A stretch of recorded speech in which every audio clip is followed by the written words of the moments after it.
दोस्तों, कभी कभी जीवन इतनी उलझन में पड़ जाता है कि हर निर्णय मुश्किल लगने लगता है। ऐसे समय में भगवान श्री कृष्ण की वाणी ही हमारी सबसे बड़ी सहायता बनती है। उनके शब्द हमें सही दिशा दिखाते हैं, आत्मविश्वास देते हैं और मन को शांत करते हैं। सुबह और रात के समय गीता का संदेश सुनना हमारे जीवन में सकारात्मक बदलाव लाता है। आइए इस अमृत ग्रंथ और उसके संदेश को ध्यान से समझें। मित्रों, यदि आप नए हैं तो चैनल को सब्सक्राइब करें और हर दिन श्री कृष्ण की वाणी से मार्गदर्शन प्राप्त करें। मित्रों, श्री कृष्ण कहते हैं, जरूरत से ज्यादा झुकना भीख मांगने जैसा होता है, चाहे वह प्यार हो या अमां या सम्मान। आत्मसम्मान से बड़ा कुछ नहीं, क्योंकि जो खुद की कदर नहीं करता उसकी कदर दुनिया भी नहीं करती। काश इस भाग दौड़ भरी जिंदगी में भी स्कूल की घंटी जैसी कोई आवाज होती जो बजते ही सारे तनाव रोक देती और कुछ पल का सुकून दे जाती। लेकिन सुकून पैसों से नहीं खरीदा जाता, वह तो मन की संतुष्टि से जन्म लेता है। गीता में श्री कृष्ण स्पष्ट रूप से कहते हैं कि ईर्ष्या करने वाला व्यक्ति अपने मन की शांति खो देता है और कभी भी सच्चा सुख प्राप्त नहीं कर सकता, बल्कि वह हमें प्रेरणा दे सकती है कि निरंतर प्रयास से हम भी अपने लक्ष्य को प्राप्त कर सकते हैं। दुर्योधन का उदाहरण यही दर्शाता है कि ईर्ष्या मनुष्य को दूसरों को गिराने में तो व्यस्त कर देती है, लेकिन स्वयं को ऊपर उठाने की प्रेरणा नहीं देती। महाभारत में कर्ण का जीवन भी इसका प्रमाण है कि एक महान योद्धा होते हुए भी उसकी ईर्ष्या उसे अधर्म के मार्ग पर ले गई और उसकी पूरी क्षमता का सही उपयोग नहीं हो सका। इसीलिए जब हम तुलना और ईर्ष्या को त्याग कर अपने कर्म पर ध्यान केंद्रित करते हैं, तभी हम सच्चे आनंद, संतोष और वास्तविक सफलता की ओर अग्रसर होते हैं। रिश्ते हवा की तरह होते हैं जिन्हें देखा नहीं जा सकता, लेकिन महसूस जरूर किया जा सकता है, और जब इन्हें नजरअंदाज किया जाता है तो धीरे धीरे दम घुटने लगता है। कभी सोचा है किसी को वक्त का तोहफा देना कितना अनमोल होता है, क्योंकि प्यार में दिए गए लम्हे किसी भी भौतिक चीज से कहीं ज्यादा कीमती होते हैं। जो इंसान वक्त दे सकता है वही सच्चा प्रेम दे सकता है, क्योंकि प्यार शब्दों से नहीं बल्कि मौजूदगी से महसूस होता है। और आज जब पीछे मुड़कर देखता हूं तो बस यही ख्याल आता है कि काश थोड़ा सा वक्त ही दे दिया होता, क्योंकि बहुत से रिश्ते वक्त की कमी से नहीं बल्कि एहसासों की कमी से टूट जाते हैं। आंखों की नमी बढ़ जाती है और बातों के सिलसिले कम हो जाते हैं। असल में वक्त बुरा नहीं होता, बुरे हम अपने फैसलों से हो जाते हैं। हम अक्सर वक्त को दोष देते हैं, जबकि गलती हमारी प्राथमिकताओं की होती है। अच्छा और बुरा दोनों वक्त याद रखने चाहिए, क्योंकि बुरे वक्त में अच्छे पलों की यादें सुकून देती हैं और अच्छे वक्त में बुरे समय की यादें इंसान को चौकन्ना रखती हैं। यादें कभी बोझ नहीं होती, बस सही समय पर उनका अर्थ समझना जरूरी होता है। वाकई जिंदगी अनगिनत है, समझ नहीं आता किताब लिखूं या हिसाब, और यार इसी हिसाब किताब में हम जिंदगी के सबसे खूबसूरत लम्हे गिनना भूल जाते हैं। समझदार इंसान वही होता है जो दूसरों के गुण देखता है, उनसे सीखता है, ना कि उनसे ईर्ष्या करता है, क्योंकि ईर्ष्या उस दीमक की तरह होती है जो सबसे पहले खुद को ही खोखला कर देती है।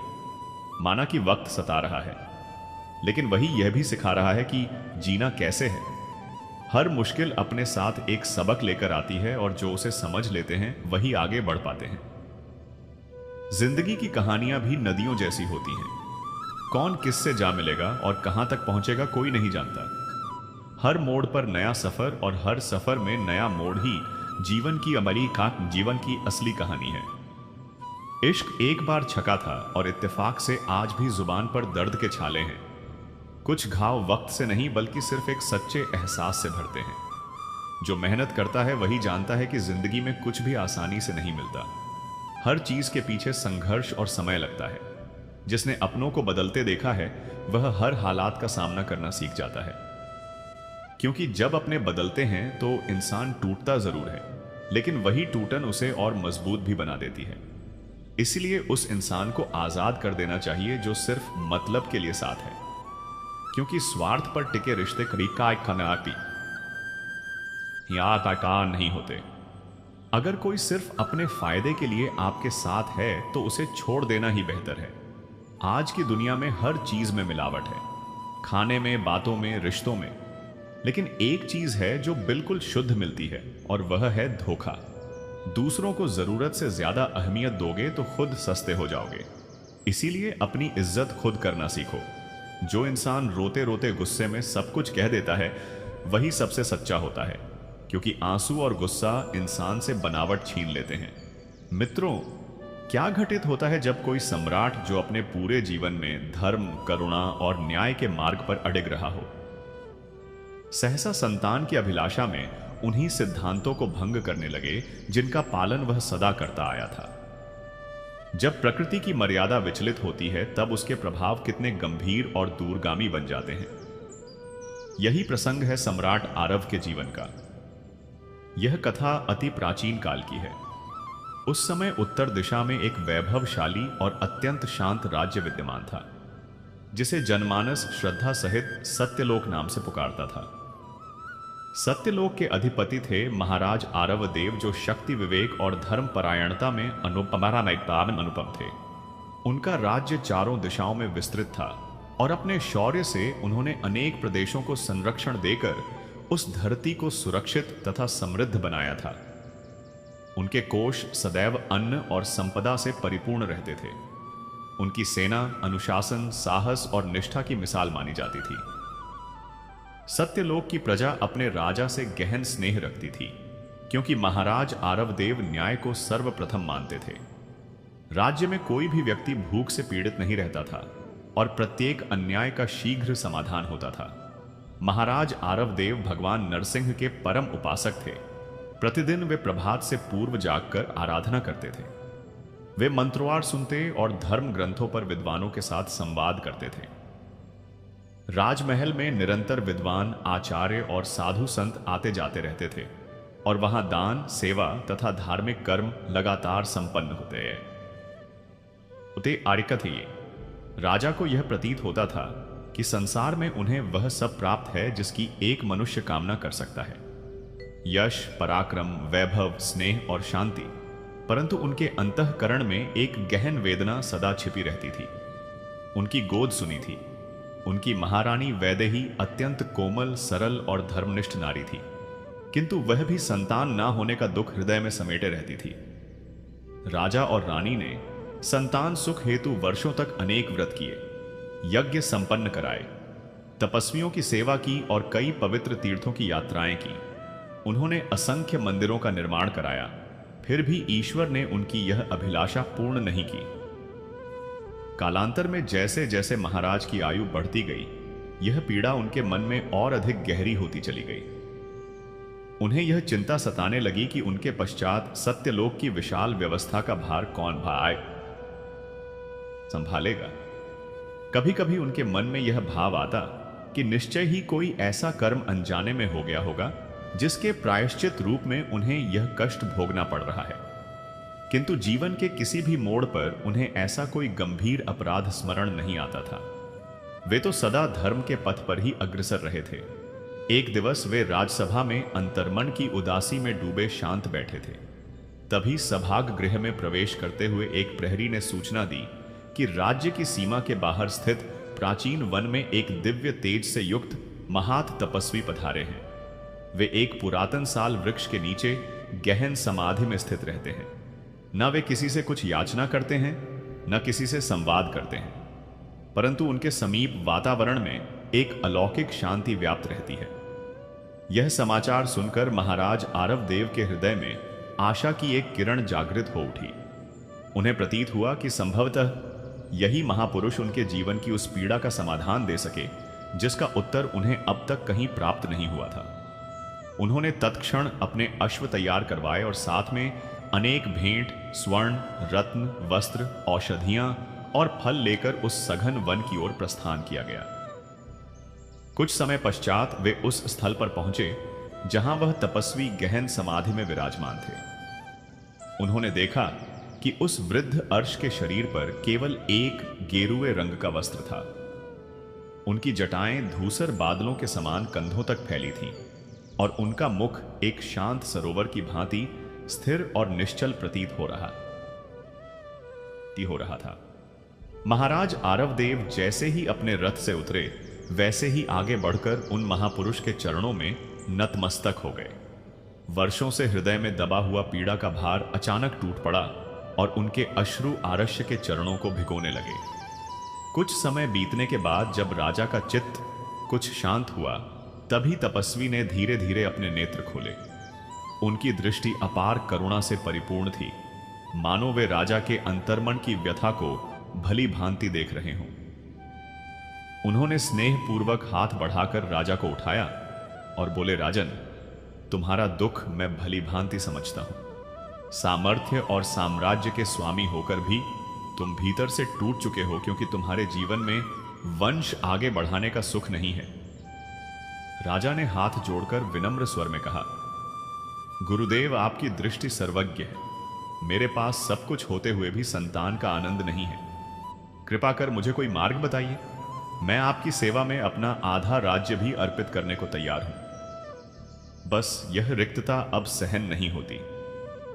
यह सुनकर आशमंद मुस्कुराए और बोले, राजन, संतान कोई वस्तु नहीं है जिसे धन या साम्राज्य देकर पाया जा सके। यह तो भाग्य, समय और प्रकृति के संतुलन से प्राप्त होने वाला वरदान है, और तुम्हारे कर्मों के लेखे में यह सुख अब भी अंकित नहीं है। फिर उन्होंने राजा की आंखों में देखते हुए कहा, यह स्मरण रखो कि प्रत्येक इच्छा का पूर्ण होना ही जीवन का नियम नहीं होता। कई कामनाएं मनुष्य के हित के लिए अधूरी ही छोड़ दी जाती हैं। यह वचन सुनते ही महाराज आरव देव का हृदय मानो टूट कर बिखर गया।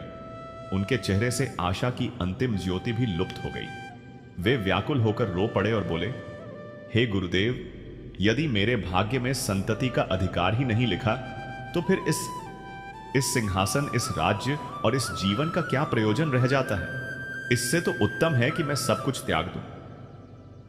उनकी ऐसी दयनीय अवस्था देखकर वृद्ध तपस्वी का हृदय द्रवित हो उठा। वे कुछ क्षण मौन रहे, तत्पश्चात अपने नेत्र बंद कर गहन साधना में लीन हो गए। कुछ ही समय बाद उन्होंने आंखें खोली और गंभीर स्वर में बोले, राजन, एक उपाय अवश्य है, किंतु वह अत्यंत कठिन है। भाग्य की रेखाएं बदली नहीं जा सकती, परंतु कठोर तप और त्याग से कुछ सीमाएं अवश्य झुक सकती हैं। जो उपाय मैं बताने जा रहा हूं वह तुम्हें संतान प्रदान कर सकता है, पर उसके साथ दुख और परीक्षा की छाया भी जुड़ी होनारी होगी। क्या तुम इसके लिए स्वयं को तैयार मानते हो? महाराज आरव देव ने बिना एक क्षण गंवाए उत्तर दिया, गुरुदेव, मैं हर मूल्य चुकाने को तैयार हूं। यदि अपने प्राणों का भी मूल्य देना पड़े तो वह भी स्वीकार है। बस मुझे एक संतान चाहिए। तब तपस्वी ने गंभीरता से कहा, यदि तुम्हारा निश्चय अटल है तो सुनो। तुम्हें अपने जीवन के 10 वर्ष मुझे अर्पित करने होंगे। मैं अपनी तप शक्ति से तुम्हारी आयु के उस अंश को एक जीव का रूप दूंगा और तुम्हें पुत्र की प्राप्ति होगी। किंतु स्मरण रखना, यह पुत्र भाग्य का सहज उपहार नहीं होगा, यह तुम्हारे वर्षों का जीवन होगा। इसलिए जब तक वह तुम्हारे साथ रहेगा, तुम्हारे चारों ओर कठिनाइयों की छाया बनी रहेगी। विचार करो राजन, क्या यह सौदा स्वीकार्य सारे है? संतान की तीव्र लालसा में डूबे राजा ने बिना सोचे समझे कहा, गुरुदेव, मेरे 10 ही नहीं 20 वर्ष भी ले लीजिए, बस मुझे पिता बनने का सौभाग्य प्रदान कर दीजिए। तपस्वी ने सिर हिलाते हुए कहा, नहीं राजन, उतना आवश्यक नहीं, 10 वर्ष ही पर्याप्त है। तत्पश्चात उन्होंने वहीं आसन पर बैठकर मंत्रोच्चार किया और अपनी झोली से एक छोटा सा दीप्तिमान फल निकालकर राजा को देते हुए कहा, इसे महारानी को खिला देना। 9 मास पूर्ण होने पर तुम्हारे राजमहल में शिशु का जन्म होगा। पर यह सदैव स्मरण रखना कि तुमने यह सुख अर्जित नहीं किया है, बल्कि अपने जीवन का मूल्य देकर प्राप्त किया है। इसलिए इसकी कीमत तुम्हें अवश्य चुकानी पड़ेगी। महाराज आरवदेव उस फल को अत्यंत हर्ष के साथ लेकर लौट आए और महारानी वैदेही को प्रदान कर दिया। समय अपनी गति से आगे बढ़ता रहा और ठीक 9 महीनों के पश्चात राजमहल के आंगन में पहली बार शिशु की मधुर हंसी गूंज उठी। महारानी ने एक स्वस्थ, सुंदर और तेजस्वी पुत्र को जन्म दिया। समूचे सत्यलोक में उत्सव मनाया गया। महाराज की प्रसन्नता की कोई सीमा नहीं थी। उन्होंने निरंतर दान पुण्य का प्रवाह बहा दिया। अनाथ, भिक्षुक, विधवाएं सभी समृद्धि के रंग में रंगने लगे। उन्होंने अपने पुत्र का नाम रखा राजकुमार जीवेश। राजा अपने पुत्र के प्रति इतने आसक्त हो गए कि राज्य संचालन भी धीरे धीरे पीछे छूटता चला गया। उनका अधिकतर समय राजकुमार के सानिध्य में ही व्यतीत होने लगा। किंतु जैसे जैसे राजकुमार जीवेश आयु में बढ़ने लगा, वैसे वैसे राजा के जीवन में विचित्र घटनाएं घटित होने लगी। सत्यलोक वह पावन भूमि थी जहां कभी सूखे का नामो निशान नहीं था, पर राजकुमार के जन्म के ठीक अगले वर्षा बिल्कुल नहीं हुई। खेत सूख गए और अकाल के लक्षण प्रकट होने लगे। महाराज ने अपने कोषागार के द्वार खोल दिए और अनेक ने राज्यों से अन्न मंगवाकर प्रजा की रक्षा की। जनता ने राजा की उदारता की प्रशंसा की और इसे एक दुर्लभ संयोग मान लिया। परंतु संकट की यह श्रृंखला यहीं समाप्त नहीं हुई। अगले वर्ष राज्य की विशाल नदी, जो सदियों से कभी नहीं सूखी थी, उसका जल स्तर आधा क्या से ज्यादा क्या।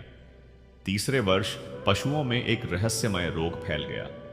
हजारों गाय और भैंस मृत्यु को प्राप्त होने लगी।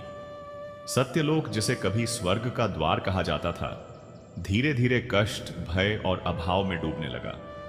महाराज आरवदेव दिन रात चिंता में डूबे रहने लगे। वे यह समझ नहीं पा रहे थे कि इतने पूजन, दान और साधना के पश्चात भी उनके राज्य पर यह दुर्भाग्य क्यों छाया हुआ है। जितने अधिक यज्ञ किए जाते विपत्तियां उतनी ही बढ़ती चली जाती। इन सबके बीच राजकुमार जीवेश 5 वर्ष का हो गया। वह देखने में अत्यंत सुंदर था, किंतु उसका स्वभाव अत्यंत विचित्र था। वह किसी से संवाद नहीं करता था।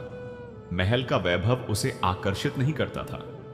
वह घंटों एक ही स्थान पर बैठा रहता, न मुस्कान, न भाव, न चंचलता। महाराज उसे प्रसन्न करने के असंख्य प्रयत्न करते, किंतु राजकुमार जीवेश के मुख पर कभी हंसी नहीं खिलती थी। राजकुमार करमजीत की आंखों में सदैव किसी अथाह सागर जैसी गहराई और रहस्य छिपा रहता था। राजा विजय सिंह और रानी पद्मावती अपने एकमात्र पुत्र को इस प्रकार गंभीर और मौन देखकर प्रतिदिन व्यथित हो जाते थे, पर वे यह समझ नहीं पाते थे कि इतना छोटा बालक आखिर किस चिंता में डूबा रहता है। एक दिन कर्मजीत महल के विशाल उपवन में अकेला बैठा धरती को निशस्तेज दृष्टि से देख रहा था। उसी समय राजा विजय सिंह धीरे धीरे चलते हुए उसके समीप आए। उन्होंने उसे अपनी गोद में उठाया और स्नेहपूर्वक कहा, पुत्र, तुम इस प्रकार अकेले क्यों बैठे रहते हो? देखो, तुम्हारे लिए कितने सुंदर खिलौने मंगवाए गए हैं। जो चाहोगे तुरंत मंगवा दूंगा। उस दिन पहली बार कर्मजीत ने सीधे अपने पिता की आंखों में देखा। 5 वर्ष के उस बालक ने जो शब्द कहे, उन्हें सुनते ही राजा की सांसें थम सी गईं। कर्मजीत ने शांत स्वर में कहा, पिताजी, मुझे किसी वस्तु की आवश्यकता नहीं है। मैं तो केवल यह सोच रहा था कि आप इतना बोझिल मन लेकर क्यों जीवन जी रहे हो। आपकी ही पीड़ा इस पूरे राज्य पर छाया बनकर फैल गई है। राजा चकित रह गए। उन्होंने पूछा, पुत्र, यह कैसी बातें कर रहे हो? मैं दुखी क्यों रहूंगा? मेरे पास तुम हो, राज्य है, प्रजा है, मैं प्रसन्न हूं। किंतु कर्मजीत ने बिना किसी भाव परिवर्तन के उत्तर दिया, नहीं पिताजी, आपकी खुशी केवल एक आवरण है।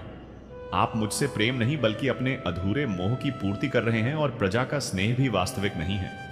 वे केवल उस अन्न पर निर्भर हैं जिसे आप अपने भंडार से समय वितरित करते हैं। आपने सत्य से समझौता किया है, और जो सौदा किया जाता है उसकी कीमत चुकानी ही पड़ती है। इन शब्दों ने राजा विजय सिंह के हृदय में मानो तीक्ष्ण शस्त्र की भांति प्रवेश किया। उसी क्षण उन्हें वह तपस्वी स्मरण हो आया जिसने वर्षों पूर्व कहा था, राजा, यह पुत्र तुम्हें भाग्य से नहीं मिलेगा। इसे पाने के लिए तुम्हें अपनी आयु और अपने कर्मों का मूल्य देना होगा। राजा को अब यह स्पष्ट होने लगा या अयोनदारसारी होने लगा कि बीते वर्षों में राज्य में जो अनहोनी घट रही थी और उनका बालक जिस प्रकार आयु से परे वचन बोल रहा था, वह सब उसी वरदान का परिणाम था। उन्होंने संतान की लालसा में उस प्राकृतिक नियम को ललकारा था जिसे कभी नहीं तोड़ा जाना चाहिए, और अब वही कर्मपुत्र और राज्य के रूप में उनसे अपना मूल्य वसूल रहा था।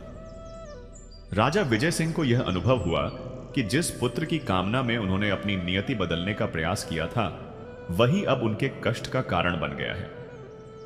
संतान ना होने का दुख तो एक समय था, किंतु अब संतान होने के पश्चात उनकी पीड़ा कई गुना बढ़ चुकी थी। कर्मजीत के शब्द किसी दैवी उद्घोष की भांति उनके अंतर्मन में गूंजते रहे। वह बालक नहीं मानो उनके कर्म साक्षात उनके सामने खड़े होकर उन्हें ताड़ना दे रहे हों। राजा ने कांपते हुए हाथों से अपने पुत्र को नीचे उतारा और बिना कोई शब्द कहे अपने कक्ष की ओर लौट गए। उस रात्रि मैकाएं उनकी आंखों में एक पल के लिए भी नींद नहीं उतरी। तपस्वी का कहा हुआ वचन कि मूल्य चुकाना ही होगा और कर्मजीत की गंभीर स्थिर आवाज बार बार उनके प्रत्येक विचार पर प्रहार करती रही। पहली बार उन्हें यह स्वीकार करना पड़ा कि उनसे कितना बड़ा अपराध हो गया था। संतान की आकांक्षा में उन्होंने संयम खो दिया था, ईश्वर की व्यवस्था में हस्तक्षेप कर दिया था और अब उसके परिणाम उनके चारों ओर फंदे की तरह कसते जा रहे थे। जो राजा कभी अपनी प्रजा के सुख का आधार था, वही अब अनजाने में उनके दुख का कारण बन चुका था। अगले ही प्रातः से राजा विजय सिंह के स्वभाव में गहरा बदलाव दिखाई देने लगा। वे मौन, विचलित और खोए हुए से रहने लगे। दरबार में उपस्थित होते तो शरीर वहीं होता, पर मन कहीं और भटकता रहता। मंत्री राज्य की समस्याओं पर चर्चा करते रहते, लेकिन राजा केवल औपचारिक स्वीकृति में सिर हिलाते रहते। न उन्हें भोजन में रुचि रहती, न किसी सभा में। रानी पद्मावती अपने पति की यह अवस्था देखकर अत्यंत चिंतित हो उठी। वे बार बार पूछती, महाराज आप इतने व्यथित क्यों रहते हैं? ईश्वर ने हमें पुत्र का वरदान दिया है, हमें तो हर्षित होना चाहिए। पर राजा अपने हृदय की वह गांठ कैसे खोलते? वे भीतर ही भीतर इस सोच से टूटते जा रहे थे कि पद्मावती को वह सत्य कैसे बताएं। जिस पुत्र को पाने के लिए उन्होंने असंख्य व्रत किए, कठोर तप किया और देवालयों में शीश नवाया, वही पुत्र अब उनके समस्त कष्टों की जड़ बन चुका था। वे बस इतना ही कह पाते कि राज्य की चिंताएं मुझे रात भर सोने नहीं देती। समय के साथ जैसे जैसे राजकुमार कर्मजीत की आयु बढ़ती गई, उसी अनुपात में धर्मपुर राज्य का पतन भी गहराता चला गया। जो भूमि कभी समृद्धि का प्रतीक थी, वहां अब भय, भूख और विवशता का वातावरण फैल चुका था। कोषागार लगभग रिक्त हो गए थे। जो पड़ोसी शासक कभी विजय सिंह की शक्ति से भयभीत रहते थे, अब धर्मपुर की दुर्बलता देखकर आंखें दिखाने लगे थे। सीमाओं पर आए दिन छोटी झड़पें होने लगी और सेनापति सैनिकों का उत्साह बनाए रखने के लिए आश्वासन देते रहते, किंतु महीनों से वेतन ना मिलने के कारण सेना का मनोबल टूटने लगा था। राजा विजय सिंह अपनी आंखों के सामने राज्य को बिखरते हुए देख रहे थे, पर मानो किसी अदृश्य नई ड्राई बंधन ने उन्हें निष्क्रिय कर दिया हो। इसी बीच राजकुमार कर्मजीत 10 वर्ष के हो गए, पर उनका स्वभाव अब भी उतना ही शांत, गूढ़ और गंभीर बना रहा। उन्हें राजसी वैभव का कोई आकर्षण नहीं था और ना ही सुविधाओं में कोई रुचि। कई बार वे महल से चुपचाप निकलकर साधारण वस्त्र धारण कर नगर की गलियों में भटकते, भूखे नंगे बच्चों को देखकर उनके पास बैठ जाते, उनके दुख सुनते और कभी कभी बिना कुछ कहे उनकी आंखों में उतरती पीड़ा ही उनका संदेश बन जाती। वे बस इतना कहते, धैर्य रखो, यह समय बदलेगा। असली पीड़ा पेट की नहीं बल्कि आसक्ति की होती है। लोग उनकी आयु और उनकी समझ के अंतर से चकित रह जाते, किंतु उनके शब्द लोगों के मन में एक अनकही शांति भर देते थे। जब राजा को झाकुमार गरीबों और भिक्षुओं के बीच बैठता है, तो क्रोध से उनका रक्त उबल उठता। वे सोचते ही यह कैसा उत्तराधिकारी है जिसे युद्ध विद्या, राजनीति और शासन सीखना चाहिए। वह गलियों में साधुओं जैसी बातें कर रहा है। एक दिन क्रोध में उन्होंने कर्मजीत को बुलाया और कठोर स्वर में कहा, तुम भविष्य के राजा हो, तुम्हारा स्थान महल के भीतर है, ना कि गरीबों की झोपड़ियों में। तुम हमारा सम्मान धूल में मिला रहे हो। कर्मजीत ने बिना विचलित हुए पिता की ओर देखा और शांत स्वर में उत्तर दिया, पिताजी, आप किस मारी सम्मान की बात कर रहे हैं? उस सम्मान की जो दुख से कराहती प्रजा की आंखों पर खड़ा है। मैं उन लोगों के बीच इसलिए जाता हूं क्योंकि उनके दुख के बीज उसी क्षण बोए गए थे जब मेरा जन्म हुआ था। उनके कष्टों की जड़ मैं ही हूं। राजा क्रोध से कांप उठे और बोले, चुप रहो, तुम अभी बच्चे हो, इन बातों को नहीं समझते। यह सब मेरे भाग्य की मार है। कर्मजीत ने सिर झुकाते हुए शांत भाव से कहा, नहीं पिताजी, यह भाग्य नहीं, यह आपके निर्णयों का परिणाम है। जिस वरदान को पाने का प्रयास आपने किया वह आपके जीवन में लिखा ही नहीं था। मैं उसी मांग का फल हूं, और जब तक मैं इस महल में हूं धर्मपुर सुख नहीं पा सकता। राजा कुछ क्षणों के लिए पूर्णतः निशब्द हो गए। उन्हें यह अनुभव हुआ कि उनके पुत्र के वचनों में एक तीखी और असहज सच्चाई छिपी हुई है। धीमे स्वर में उन्होंने प्रश्न किया, तो क्या तुम हमें छोड़कर चले जाओगे? कर्मजीत ने गंभीरता से उत्तर दिया, मैं कहीं भी नहीं जा सकता। पिताजी, मैं उन 10 वर्षों से बंधा हूं जिन्हें आपने उस महातपस्वी को अर्पित किया था। जब तक वह अवधि पूर्ण नहीं हो जाती तब तक मैं आपके कर्मों का सजीव स्वरूप बनकर आपके साथ रहूंगा, और उन 10 वर्षों में आपको वही सब सहना होगा जिसे आपने अज्ञानवश स्वयं खरीदा है। यह सुनते ही राजा वहीं धरती पर बैठ गए और बालक की भांति फूट फूट कर रोने लगे। वे अपने ही पुत्र, अपने ही कर्मों के सम्मुख पूरी तरह बिखर चुके थे। रानी पद्मावती यह दृश्य दूर से देख और सुन रही थी। उनके शरीर में एक तीव्र सिहरण दौड़ गई। पहली बार उन्हें उस तपस्वी के वचनों का गढ़ अर्थ स्पष्ट रूप से समझ में आया। वे घबराहट में दौड़कर आईं और राजा को संभालते हुए बोली, महाराज, आप यह क्या कह रहे हैं? रानी पद्मावती ने राजा को सहारा देते हुए कहा, कर्मजीत हमारा पुत्र है, हमारा सौभाग्य है, और हम तीनों मिलकर इस संकट से अवश्य बाहर निकलेंगे। किंतु राजा विजय सिंह के अंतर्मन में पीड़ा का भार इतना गहन था कि वे भली भांति जानते थे कि यह संकट किसी साधारण प्रयास से समाप्त होने वाला नहीं है। नहीं रानबाई ने। समय अपनी गति से आगे बढ़ता गया और राजकुमार के जन्म को 9 वर्ष पूर्ण हो गए, परंतु धर्मपुर की स्थिति दिन प्रतिदिन और भी भयावह होती चली गई। राजकोष पूर्णतः रिक्त हो चुका था। महल के कोषागारों में अब केवल धूल जमने लगी थी। सैनिक खुले रूप से असंतोष प्रकट करने लगे थे, और प्रजा दरबार से लेकर महल तक हर स्थान पर राजा के निर्णयों पर प्रश्न चिन्ह लगाने लगी थी। उधर पड़ोसी राज्यों ने धर्मपुर की दुर्बलता को देखकर आक्रमण की पूरी तैयारी कर ली थी। इन सब के बीच राजा विजय सिंह स्वयं को एक ऐसे पराजित ज्वारी के समान महसूस करने लगे जिसने एक ही भूल में अपना संपूर्ण जीवन दांव पर गंवा दिया हो। वे प्रत्येक रात्रि भी उस तपस्वी की स्मृति में डूब जाते और मन ही मन विलाप करते हैं, महात्मा, मुझसे भारी भूल हो गई, उचट को गई, मेरे पुत्र को नहीं, मुझे मेरा सुखी राज्य लौटा दीजिए। इन्हीं व्यथाओं के बीच एक रात्रि उन्हें स्वप्न में वही तपस्वी दिखाई दिए जिनके वचनों ने कभी उनके जीवन की दिशा बदल दिया। तपस्वी शांत मुस्कान के साथ बोले, राजन, तुम्हारे द्वारा अर्पित किए गए 10 वर्षों में अब केवल 1 वर्ष शेष है। क्या अब तुम्हें यह समझ में आया कि मोह का स्वाद कितना विषैला होता है? जिस संतान के लिए तुमने धर्म का त्याग किया, आज उसी के कारण रोते हुए भटक रहे हो। स्वप्न में ही राजा उनके चरणों में गिर पड़े और बोले, मुनिवर, मैंने अधर्म का मार्ग चुना, मोह में भ्रमित हो गया, मेरी बुद्धि भ्रष्ट हो गई। कृपा करके मुझे इस पीड़ा से मुक्त कीजिए। मुझे संतान नहीं चाहिए, मुझे धर्मपुर का सुख लौटा दीजिए। तपस्वी ने शांत भाव से कहा, राजन, समय को पीछे नहीं मोड़ा जा सकता। तुम्हें अपने कर्मों का फल भोगना ही होगा, किंतु यदि तुम्हारे हृदय में सच्चा पश्चाताप है और तुम अपनी प्रजा के हित में अपने मोह का त्याग कर सकते हो तो एक मार्ग अवश्य है। राजा ने व्याकुल होकर पूछा, महाराज, वह उपाय क्या है? मैं किसी भी त्याग के लिए तैयार हूं। तपस्वी ने कहा, जब प्रातः राजकुमार अपने 10 वर्ष में प्रवेश करें तब तुम उन्हें अपना उत्तराधिकारी घोषित कर देना, सिंहासन उन्हें सौंप देना, और फिर तुम तथा पद्मावती राजसी जीवन का त्याग कर साधारण भिक्षुओं का वेश धारण कर इस महल को सदा के लिए छोड़ देना। यदि यह त्याग पूर्ण निष्ठा से किया गया तो ही प्रायश्चित का द्वार खुल सकेगा।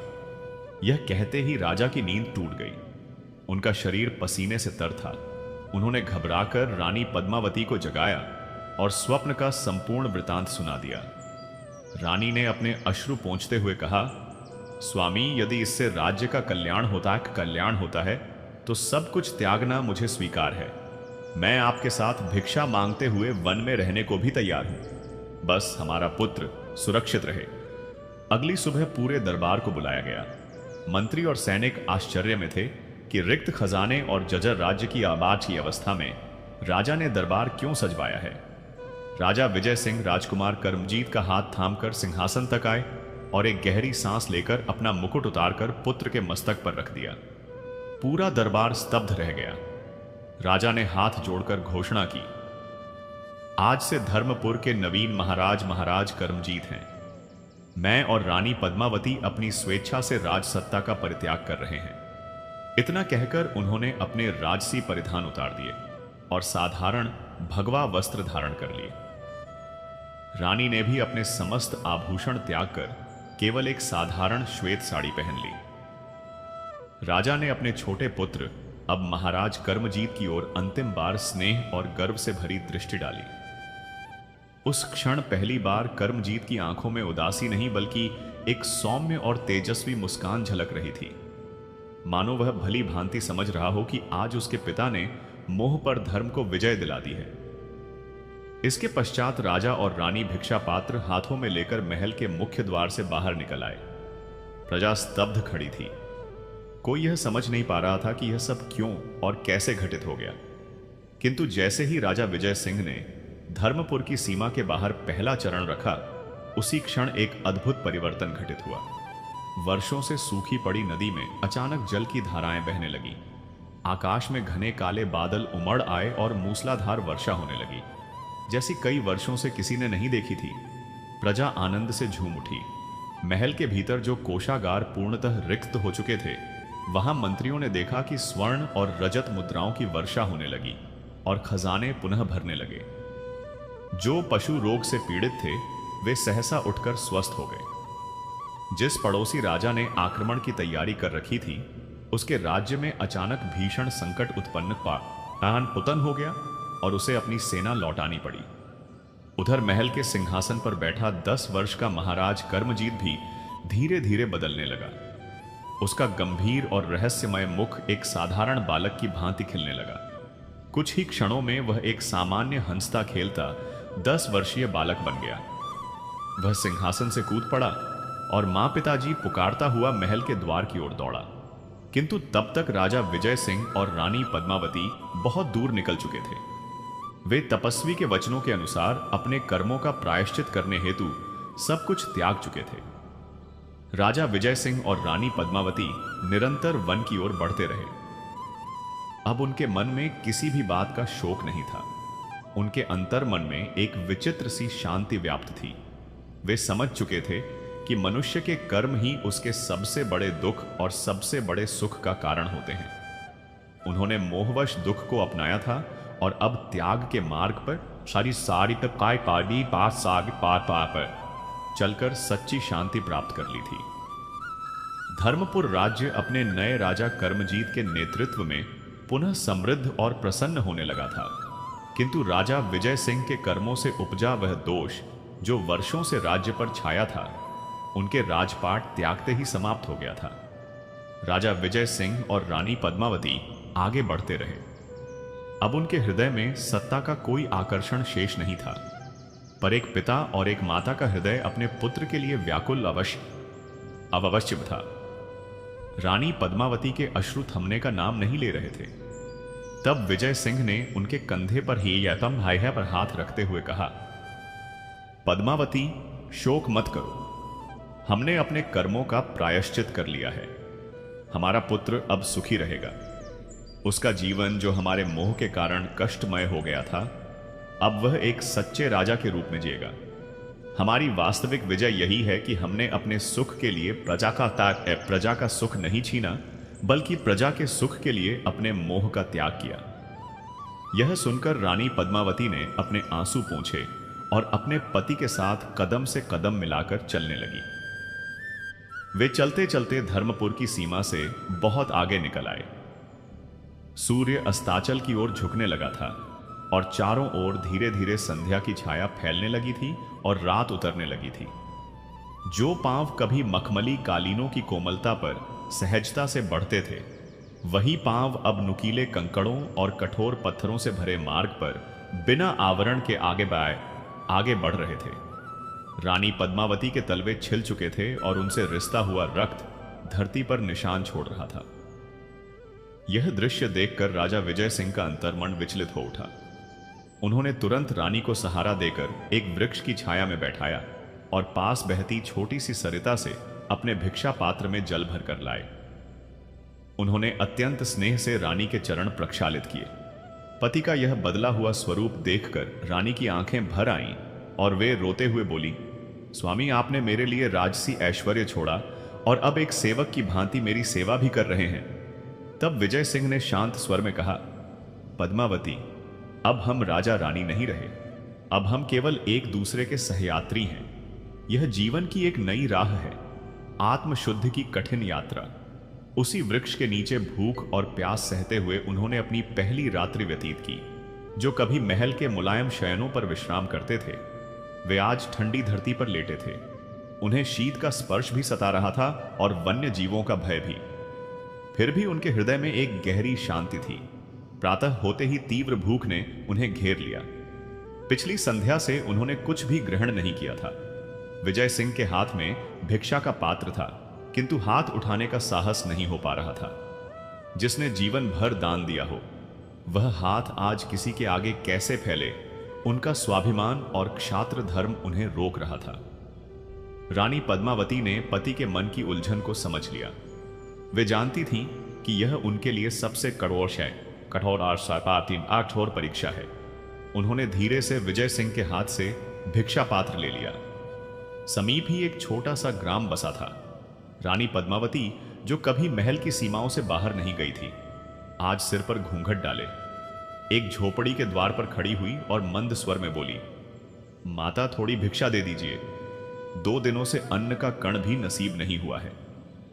भीतर से एक स्त्री बाहर आई और उसने रानी को ऊपर से नीचे तक परखा। वस्त्र साधारण थे, पर मुखमंडल पर तेज झलक रहा था। वह बोली, देखने में तो संभ्रांत कुल की प्रतीत होती हो। स्वस्थ हो, परिश्रम क्यों नहीं करती? भीख मांगते लज्जा नहीं आती? यह सुनकर कुछ दूरी पर खड़े विजय सिंह की मुट्ठियां कस गईं। नेत्रों में क्रोध उतर आया। वे उस स्त्री को दंड देना चाहते थे, किंतु स्मरण हो आया कि वे अब राजा नहीं रहे। रानी पद्मावती ने हाथ जोड़कर कहा, माता, हम विवश हैं। जो भी कार्य आप देंगी हम करेंगे। केवल थोड़ा भोजन दे दीजिए। स्त्री के मन में करुणा जागी। वह भीतर गई और 2 सूखी रोटियां तथा थोड़ा अचार लाकर पात्र में रख दिया। रानी ने कृतज्ञता व्यक्त की और लौटकर वृक्ष के नीचे आ गई। उन्होंने एक रोटी विजय सिंह को दी और एक स्वयं ली। विजय सिंह उस सूखी रोटी को हाथ में थामे निहारते रहे। अश्रु अनायास बह निकले। आज उनके अहंकार का मस्तक पूरी तरह झुक चुका था।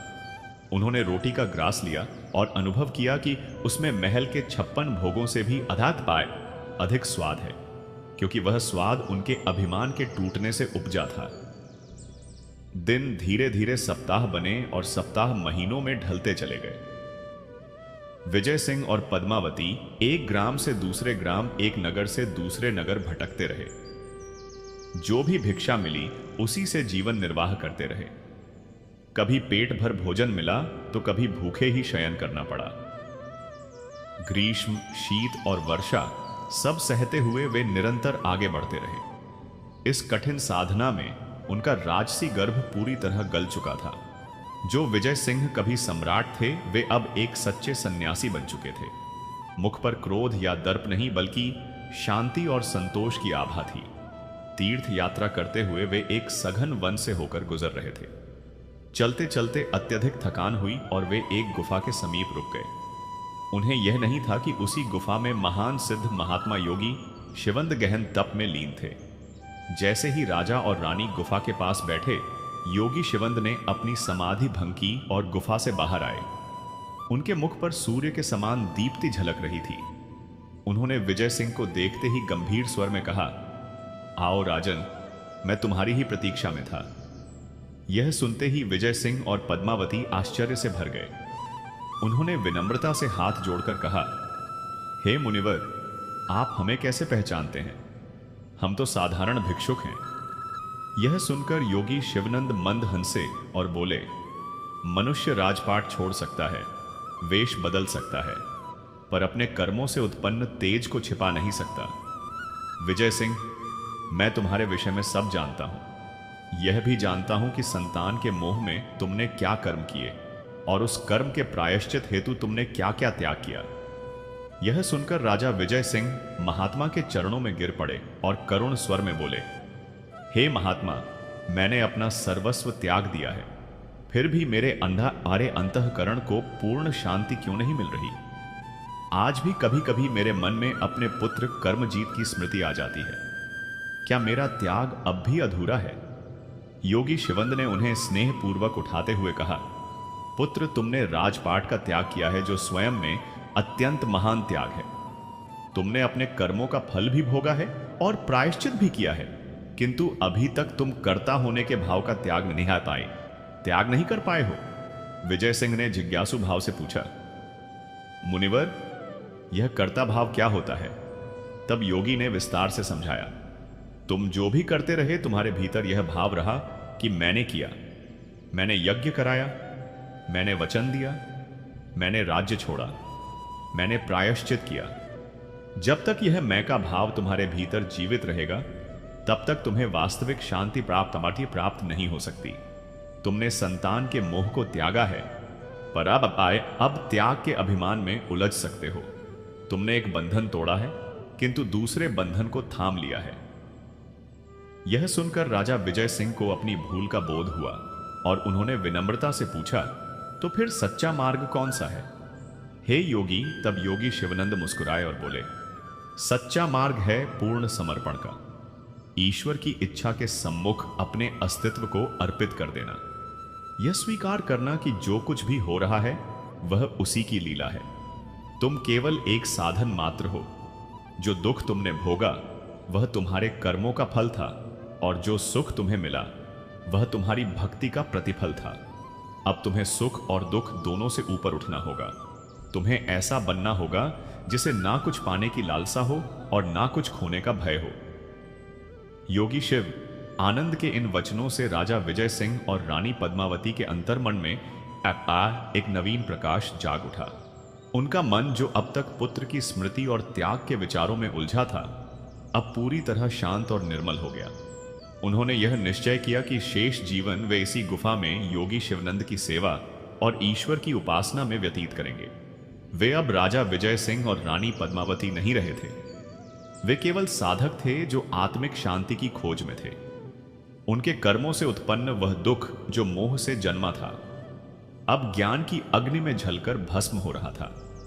विजय सिंह और पद्मावती का जीवन अब पूर्णतः परिवर्तित हो चुका था।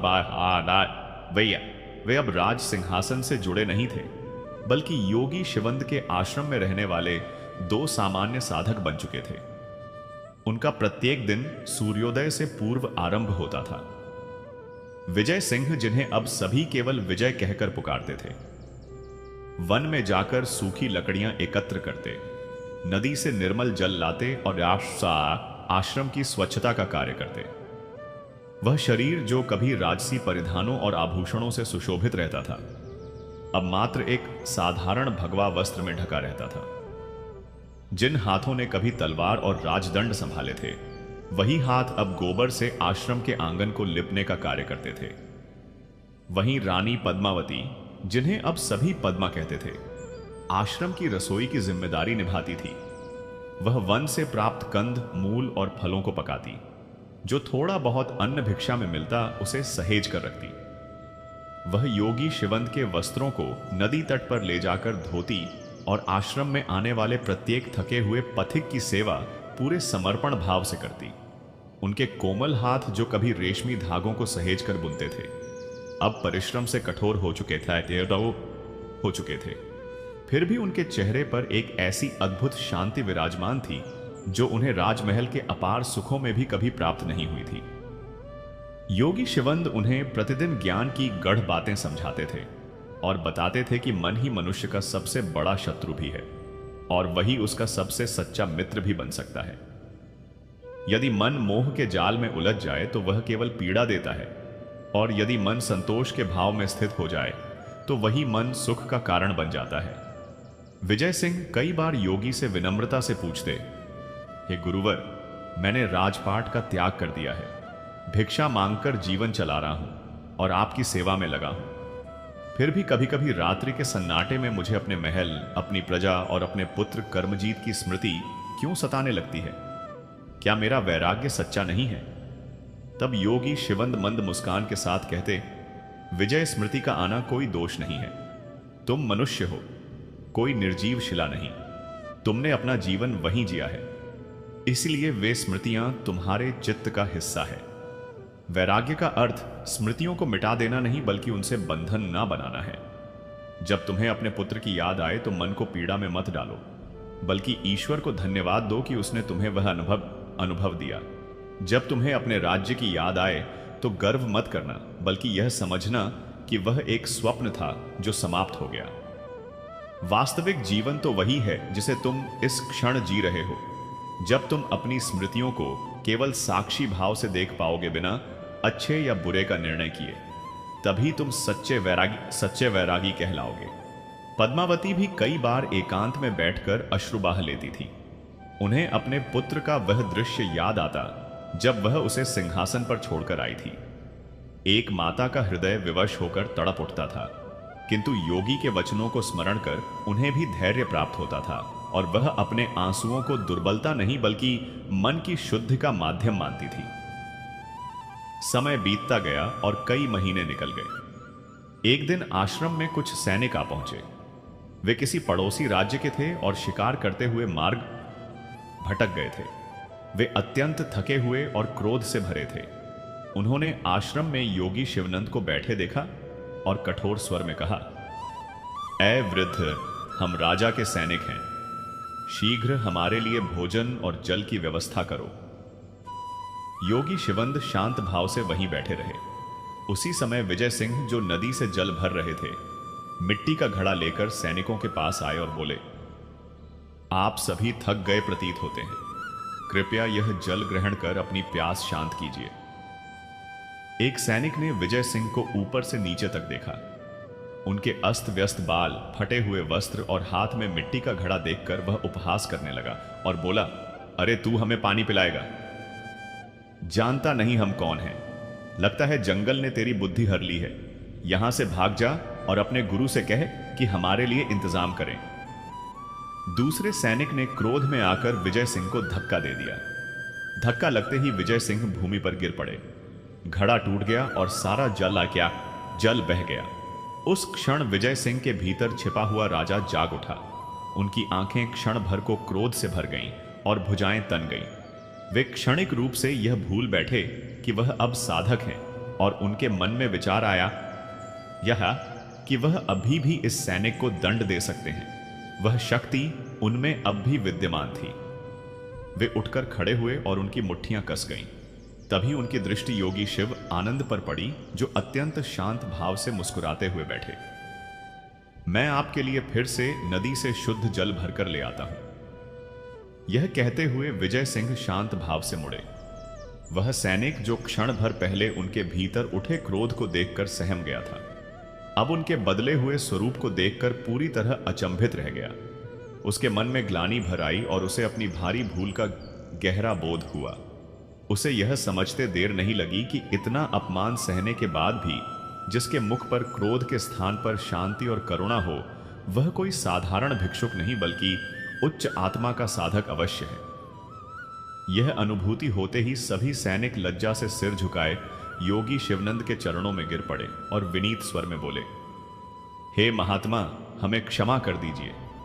हम अहंकार में अंधे होकर अपना विवेक खो बैठे थे।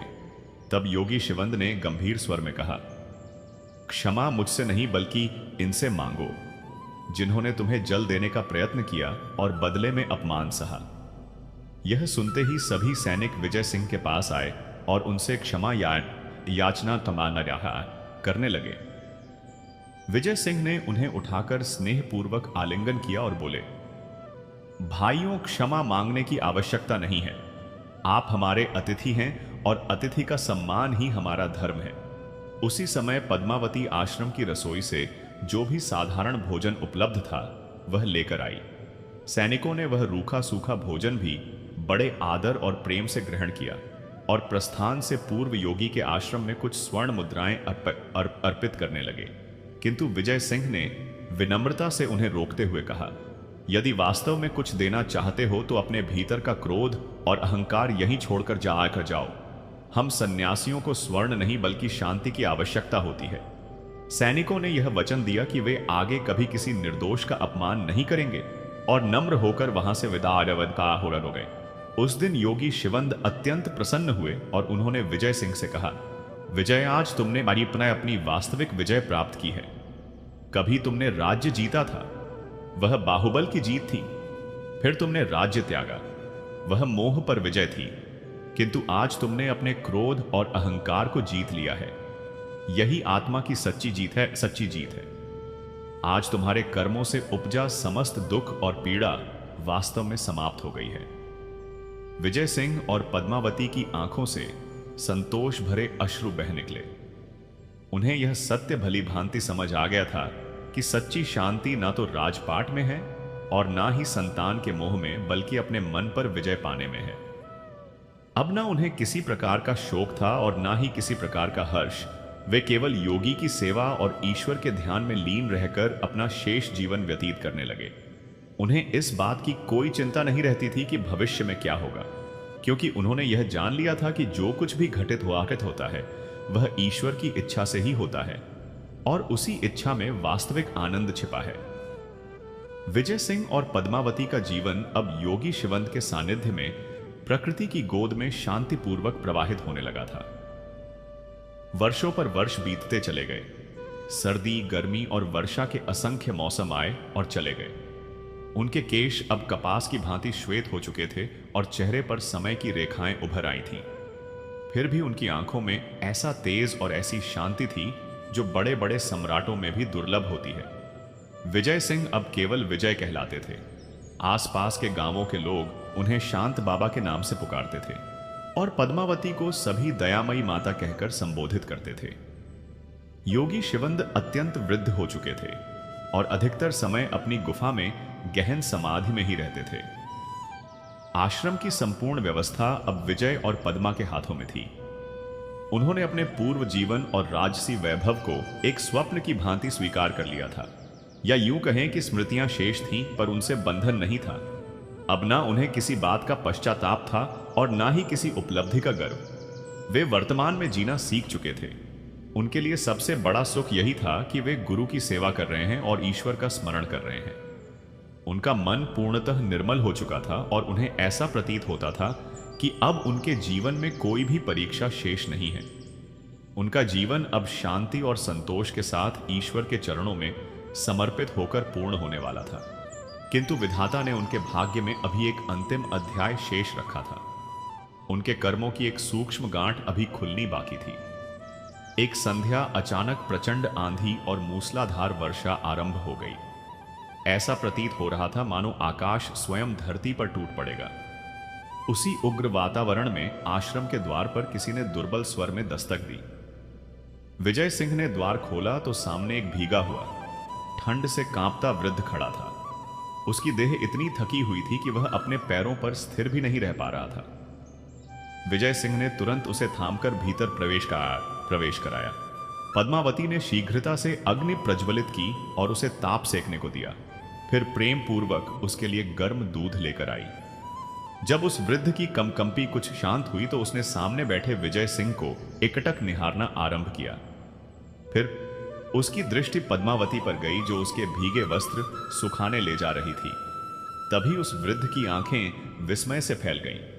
कांपती आवाज में वह बुदबुदाया, यह असंभव है, मेरी दृष्टि मुझे भ्रमित कर रही है। वह लड़खड़ाते हुए उठा और विजय सिंह के चरणों में गिर पड़ा। फूट फूट कर रोते हुए बोला, महाराज महाराज विजय सिंह, आप यहां इस साधु वेश में और महारानी पद्मावती, हे ईश्वर, मैंने आपको कितने स्थानों पर खोजा। विजय सिंह और पद्मावती यह सुनकर स्तब्ध रह गए। वह वृद्ध और कोई नहीं बल्कि धर्मपुर राज्य का निष्ठावान महामंत्री हरिप्रसाद था। वही हरिप्रसाद जिसने विजय सिंह के पिता के समय से राज्य की सेवा अपने प्राणों की भांति की थी। विजय सिंह ने उसे तुरंत उठाकर हृदय से लगा लिया। स्मृतियों का सैलाब एक ही क्षण में उमड़ पड़ा। उनकी आंखों से भी अश्रुधारा बह निकली। उन्होंने स्नेह से कहा, महामंत्री, आप यहां कैसे? कृपया उठिए। अब हम ना महाराज हैं ना महारानी। महामंत्री हरिप्रसाद ने रोते हुए कहा, नहीं महाराज, मेरे लिए आप सदा महाराज ही रहेंगे। पूरे राज्य ने आपको दिवंगत मान लिया था।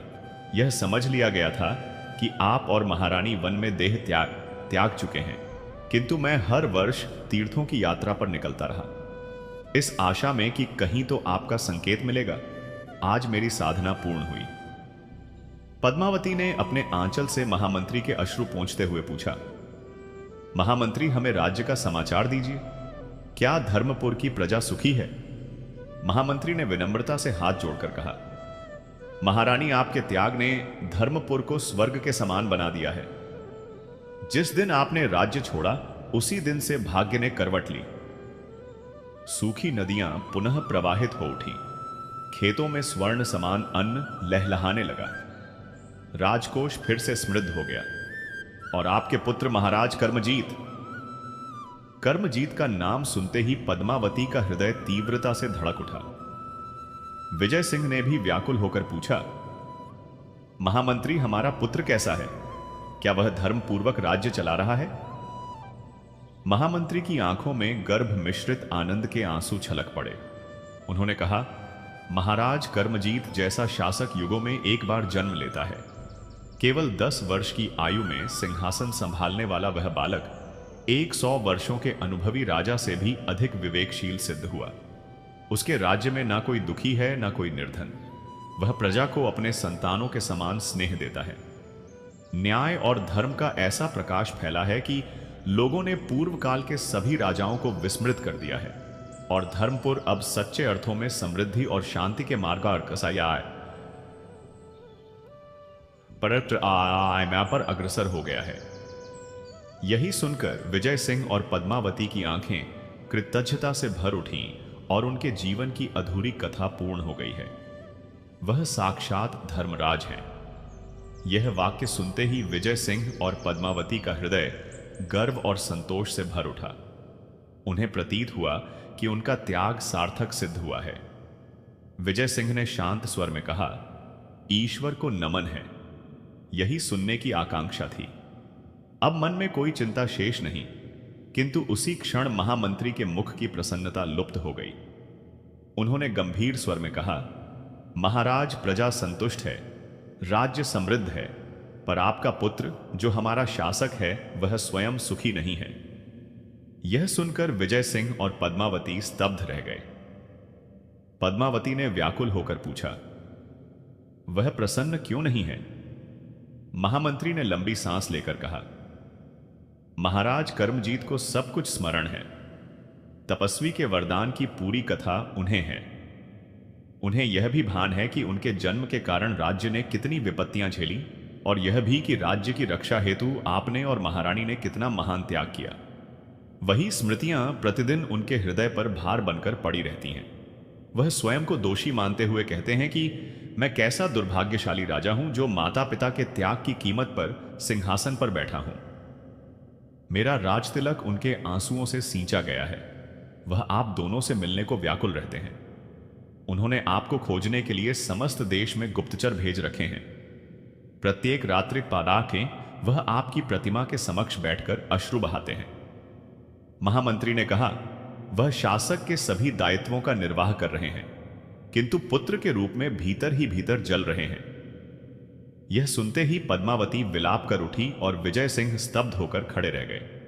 उन्हें लगा था कि सब कुछ त्याग कर उन्होंने शांति प्राप्त कर ली है, पर उन्हें यह अनुमान नहीं था कि वही त्याग उनके पुत्र के दुख का मूल बन जाएगा। महामंत्री ने विजय सिंह के हाथ थामकर निवेदन किया, महाराज, अब केवल आप ही उसे इस पीड़ा से उबार सकते हैं। कृपा कर केवल एक बार धर्मपुर पधारिए। प्रजा के लिए नहीं तो अपने पुत्र के लिए दर्शन दीजिए। उसे यह विश्वास दिलाइए कि आप संतुष्ट हैं। उसे इस अपराध बोध से मुक्त कीजिए, अन्यथा वह जीवित रहते हुए भी मृत समान हो जाएगा। विजय सिंह असमंजस में पड़ गए। वर्षों की साधना, वैराग्य और आश्रम की शांति छोड़ना क्या उचित होगा? क्या लौटने पर पुराना मोह पुनः उन्हें जकड़ नहीं लेगा? क्या उनकी तपस्या भंग नहीं हो जाएगी? इन्हीं विचारों में डूबे वह मौन भाव से गुफा में ध्यानत योगी शिवंद के समीप पहुंचे। योगी ने नेत्र बंद किए हुए थे, फिर भी मानो सब जान रहे हों। विजय सिंह ने समस्त कथा सुनाकर उनके चरणों में गिरते हुए मार्गदर्शन मांगा। योगी शिवानंद ने नेत्र खोलकर शांत किंतु दृढ़ स्वर में कहा, पुत्र विजय, तुम कर्म फल के भय से वन में नारायण हमें आए। यहां तुमने मन, क्रोध और अहंकार पर विजय पाई।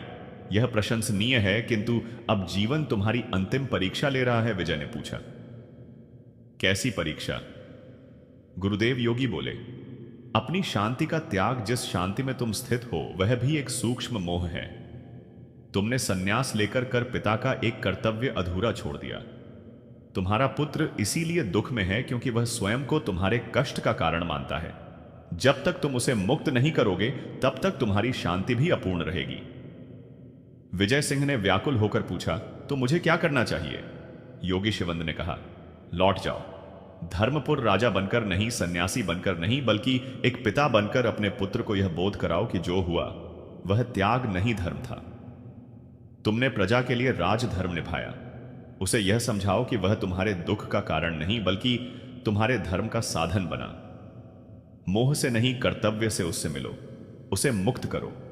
तुम्हारा कर्म अभी पूर्ण नहीं हुआ, उसे भागो मत, उसे पूरा करो। और यह कहकर योगी शिवंद ने विजय सिंह को अंतिम सत्य का दान दे दिया। उन्हें यह भली भांति बोध हो गया था कि वास्तविक वैराग्य जीवन से पलायन में नहीं बल्कि अपने दायित्वों को किसी आसक्ति और परिणाम की लालसा के बिना वह निभाने में निहित है। उन्होंने पद्मावती का सहारा लिया, उन्हें उठाया और शांत स्वर में कहा, पद्मा, अब हमें आगे बढ़ना ही होगा। हमारा पुत्र हमारी राह देख रहा है और हमारी साधना अभी अधूरी ही है।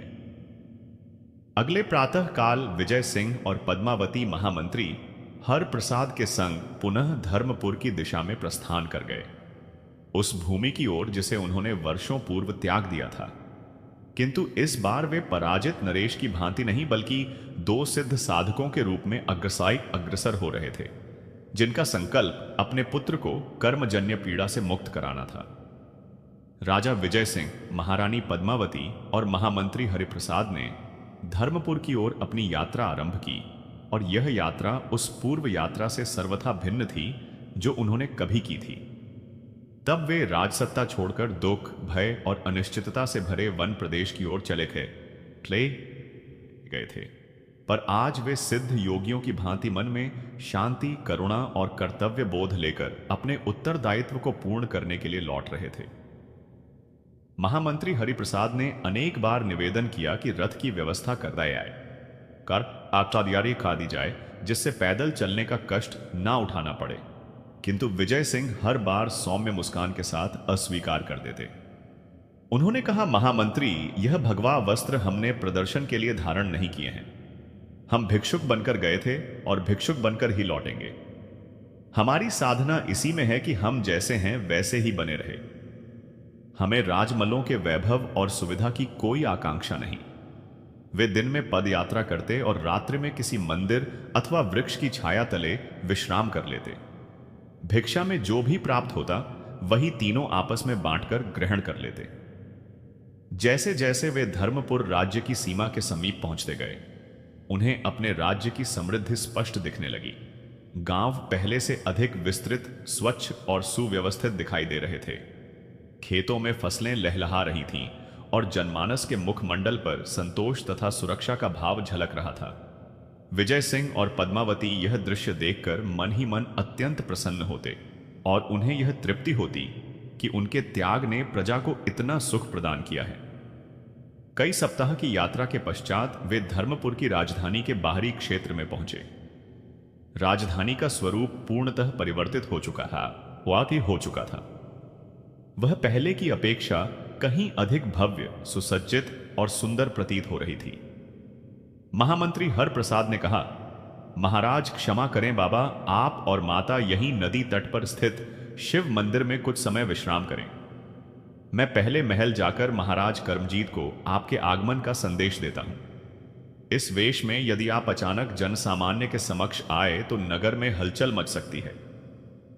विजय सिंह और पद्मावती इस सुझाव से सहमत हो गए और दोनों उस शिव मंदिर के चबूतरे पर बैठ गए, जबकि महामंत्री महल की ओर प्रस्थान कर गए। मंदिर परिसर में लोगों की आवाजाही निरंतर बनी हुई थी और विजय तथा पद्मा मौन होकर सब कुछ देख समझ रहे थे। तभी उन्होंने दो व्यक्तियों की बातचीत सुनी, जिनमें से एक कह रहा था, भाई, हमारे महाराज कर्मजीत जैसा शासक कोई नहीं। वह केवल राजा नहीं, साक्षात देवतुल्य है। उनके राज्य में अन्याय का नामो निशान नहीं। दूसरा बोला, यह सत्य है, किंतु क्या तुमने ध्यान दिया है, वह कभी मुस्कुराते नहीं, सदैव किसी गहन चिंता में डूबे रहते हैं। अभाग्य को राज सिंहासन तो मिला, पर माता पिता का सानिध्य न मिल सका। यह शब्द सुनते ही पद्मावती की आंखें अश्रुओं से भर आईं और उन्हें अपने पुत्र के अंतर्मन के दुख का अनुमान होने लगा। विजय सिंह ने उनका हाथ थामकर उन्हें सांत्वना दी और धैर्य बंधाया। संध्या धीरे धीरे गहराने लगी। तभी महामंत्री हरिप्रसाद लौट आए और उनके मुख पर विषाद स्पष्ट झलक रहा था। विजय सिंह ने पूछा, क्या हुआ महामंत्री? कोई अनहोनी है क्या? क्या कर्मजीत हमसे भेंट नहीं करना चाहते? महामंत्री ने हाथ जोड़कर कहा, बाबा, ऐसा नहीं है। जैसे ही महाराज को दोनों जीवित हैं और यहां पधारे हैं, वे आनंद से विह्वल हो गए और तुरंत आपसे मिलने के लिए दौड़ पड़े, किंतु वे महल के द्वार पर ही ठिठक गए, रुक गए। क्यों रुक गए? पद्मावती ने व्याकुल होकर प्रश्न किया। महामंत्री ने कहा, महाराज कर्मजीत का कहना है कि मैं किस मुख से उनके समक्ष जाऊं। मैं वही अभागा हूं जिसके कारण उन्हें राजपाट छोड़कर भिक्षुक जीवन अपनाना पड़ा। मेरे पापों का प्रायश्चित तब तक पूर्ण नहीं होगा जब तक मैं उन्हें उनका राज्य पुनः ना लौटा दूं। इसलिए महामंत्री, पहले उनसे जाकर कहो कि वे अपना सिंहासन फिर से ग्रहण करें, तभी मैं उनके चरणों में गिरकर क्षमा याचना करूंगा। उसी के बाद उन्हें अपना मुख दिखाने योग्य हो पाऊंगा। बाबा, वह इस समय महल के एकांत कक्ष में हटकर बैठे हुए हैं और बाहर नहीं आए हैं, गए हैं। वह यह कहते हैं कि जब तक आप स्वयं महल में प्रवेश कर पुनः अपना मुकुट धारण नहीं करेंगे, तब तक वह अन्न और जल ग्रहण नहीं करेंगे। यह सुनते ही विजय सिंह के मन में क्षण भर के लिए क्रोध उत्पन्न हुआ और उन्होंने सोचा कि यह पुत्र अब भी मोह के बंधन में जकड़ा हुआ है। उसे अभी तक यह बोध नहीं हुआ कि राजपाट, मुकुट और सिंहासन नश्वर और तुच्छ है। वह सत्य के मर्म को समझने में असफल रहा है, किंतु तभी उन्हें योगी शिवनंद के वचन स्मरण हो आए कि जाओ और उसे मुक्त करो। विजय सिंह उठ खड़े हुए। उनके मुख पर एक तपस्वी का तेज और दृढ़ता स्पष्ट झलक रही थी। उन्होंने कहा, चलो महामंत्री, हम महल अवश्य चलेंगे, पर सिंहासन पर बैठने के लिए नहीं, बल्कि उस सिंहासन पर विराजमान अपने अज्ञानग्रस्त पुत्र को जीवन का यथार्थ समझाने के लिए विजय सिंह और पद्मावती महामंत्री के साथ रात्रि के अंधकार में महल के गुप्त द्वार से भीतर प्रविष्ट हुए। महामंत्री उन्हें सीधे राज दरबार में ले गए, जहां सिंहासन सूना पड़ा था और महाराज कर्मजीत भूमि पर एक साधारण आसन पर बैठे हुए थे। उनकी दाढ़ी बढ़ चुकी थी, नेत्रों के नीचे गहरे गड्ढे थे और उनका स्वरूप वास्तव में एक तपस्वी शासक का आभास दे रहा था। जैसे ही उन्होंने अपने माता पिता को भगवा वस्त्रों में देखा, वे व्याकुल होकर उनकी ओर दौड़े, किंतु उन्हें आलिंगन में लेने के स्थान पर सीधे विजय सिंह के चरणों में गिर पड़े और बालक की भांति रोते हुए बोले, पिताजी, मुझे क्षमा कर दीजिए। मेरे कारण आपको यह कठिन जीवन जीना पड़ा। यह राज्य, यह मुकुट, यह सब आपका है। कृपया इसे वापस स्वीकार कीजिए और मुझे इस पाप बोध से मुक्त कर दीजिए। मैं इस सिंहासन के योग्य नहीं हूं। विजय सिंह ने अपने पुत्र को कंधों से थाम कर उठाया। उसकी आंखों में दृष्टि डालते हुए शांत स्वर में कहा, पुत्र, हम यहां कुछ लेने नहीं आए हैं, बल्कि तुम्हें कुछ देने आए हैं। कर्मजीत ने अश्रुपूर्ण नेत्रों से पूछा। क्या पिताजी? विजय सिंह बोले, ज्ञान जिसे तुम पाप मान रहे हो वह पाप नहीं है। जिसे तुम मेरा त्याग समझ रहे हो वह त्याग नहीं बल्कि मेरा धर्म था, और जिसे तुम अपना दुहक बनाए बैठे हो वह तुम्हारा अज्ञान है। कर्मजीत विस्मय से अपने पिता को निहारने लगे। विजय सिंह ने आगे कहा, पुत्र, मेरे जीवन का पतन तब प्रारंभ हुआ जब मैंने धर्म से ऊपर मोह को रख दिया। संतान ना होना ईश्वर की इच्छा थी, पर अपने मोहवश मैंने तपस्वी से तुम्हें मांगा। वह मेरा कर्म पाप मेरा कर्म था, और उस कर्म का फल मुझे भोगना ही था। राज्य में अकाल पड़ा, प्रजा कष्ट में डूबी, वह सब मेरे ही कर्मों का परिणाम था। उसमें तुम्हारा कोई दोष नहीं था, तुम तो केवल एक माध्यम बनकर आए थे। पद्मावती ने स्नेहपूर्वक कर्मजीत का मस्तक सहलाते हुए कहा, हां पुत्र, और जब हमने राज्य छोड़ा तो वह तुम्हारे लिए त्याग नहीं बल्कि हमारा राजधर्म था, क्योंकि एक राजा का प्रथम कर्तव्य उसकी प्रजा होती है, उसका पुत्र नहीं। हमारी प्रजा हमारे कर्मों के कारण पीड़ा में थी और हमें उन्हें उस पीड़ा से मुक्त करना था, इसलिए हमने राज्य। उस दिन हमने मोह को नहीं धर्म को चुना, और जिस क्षण हमने महल त्यागा उसी क्षण हमें सच्ची शांति की अनुभूति हुई। विजय सिंह ने अपनी बात आगे बढ़ाते हुए कहा, तुम सोचते हो कि हमने वन में कष्ट सहे नहीं पुत्र। वास्तविक कष्ट तो हमने इस महल में भोगे थे। चिंता और मोह का कष्ट वन में भिक्षा से मिली। सूखी रोटी में जो आनंद था वह यहां के 56 भोग में भी नहीं था। हम भिखारी बनकर पराजित नहीं हुए, हम विजय होकर मुक्त हुए, और हमारी इस मुक्ति का कारण तुम बने। कर्मजीत, तुम हमारे पाप नहीं हमारे उद्धार के कारण हो। यह सुनकर कर्मजीत की आंखें विस्फारित रह गईं, जिसे वह वर्षों से अपना अपराध मानकर आत्मग्लानि में जल रहा था। वह तो उसके माता पिता की मुक्ति की गाथा थी। विजय सिंह ने कहा, अब उठो, यह सिंहासन तुम्हारा है। यह तुम्हें भाग्य से नहीं बल्कि धर्म से प्राप्त हुआ है। इसे अपराध बोध से नहीं गर्व के साथ संभालो। हम अब अपने आश्रम लौट रहे हैं, और हम तुम्हें एक दुखी अपराधी राजा के रूप में नहीं बल्कि एक ज्ञानी और संतुष्ट शासक के रूप में देखना चाहते हैं। यही हमारी सच्ची भिक्षा है। बताओ, क्या तुम हमें यह भिक्षा दोगे? महाराज कर्मजीत ने अपने आंसू पोंछे।